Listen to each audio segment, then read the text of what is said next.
New year, new you, new diet. It's a familiar refrain. One popular dieting technique is to create a food blacklist. Quitting carbs or packaged foods is common, which can mean avoiding supermarket staples like pasta. But do we really need to ban pasta to improve our diets? This is what we call a reductionist approach to nutrition, where we describe a food based on just one of its key components. Pasta isn't just carbohydrates. 1 cup, about 145 grams or 5.1 ounces, of cooked pasta has about 38 grams of carbohydrates, 7.7 grams of protein and 0.6 grams of fats. Plus, there's all the water that is absorbed from cooking and lots of vitamins and minerals. But pasta is mostly carbs. I hear you cry. This is true, but it's not the whole story. We need to think about context. Your day on a plate. You probably know there are recommendations for how much energy, calories, we should eat in a day. These recommendations are based on body size, sex, and physical activity. But you might not realize there are also recommendations about the profile of macronutrients, or types of food, that supply this energy. Fats, carbs, and proteins are macronutrients. Macronutrients are broken down in the body to produce energy for our bodies. Acceptable macronutrient distribution ranges describe the ratio or percentage of macronutrients that should provide this energy. These ranges are set by experts based on health outcomes and models of healthy eating. They aim to make sure we get enough, but not too much, of each macro. Consuming too much or too little of any type of food can have consequences for health. The ratios are also designed to make sure we get enough of the vitamins and minerals that come with the energy in the foods we typically eat. We should get 45 to 65% of our energy from carbohydrates, 10 to 30% from proteins, and 20 to 35% from fats. Mangja pasta.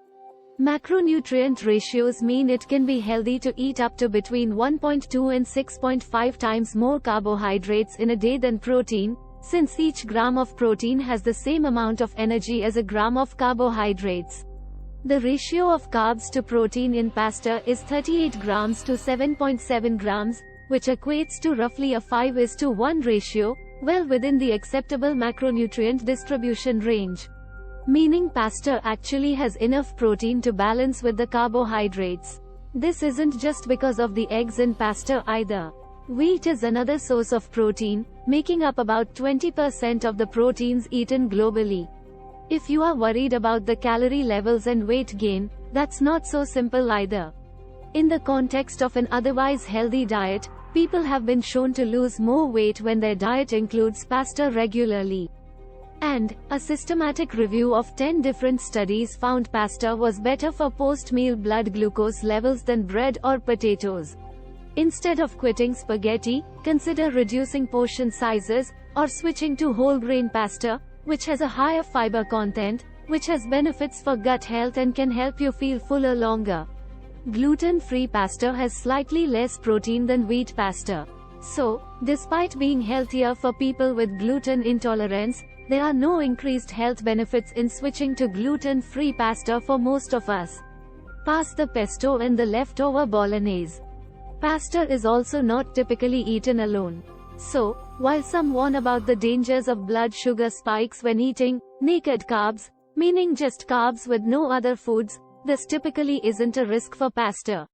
When pasta provides the base of a meal, it can be a vehicle to help people eat more vegetables in smooth or chunky vegetable sauces. For kids, or fussy adults, pasta sauce can be a great place to hide pureed or grated vegetables.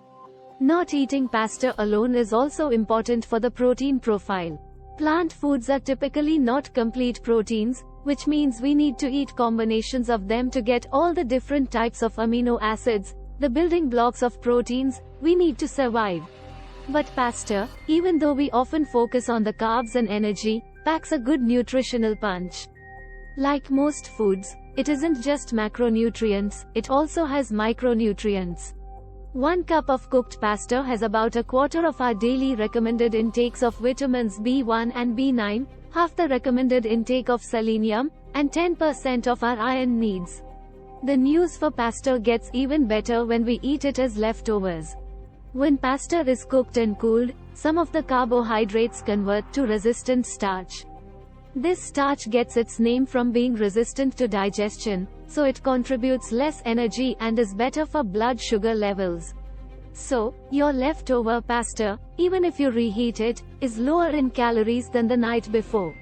Look a little closer at carb choices.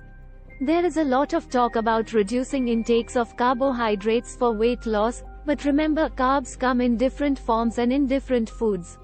Some of them, like pasta, bring other benefits. Others, like cakes and lollies, add very little else. When we talk about reducing intake of refined carbohydrates, think first of sweets that are eaten alone, before you cut the staple carbohydrates that are often served with vegetables, arguably the healthiest core food group.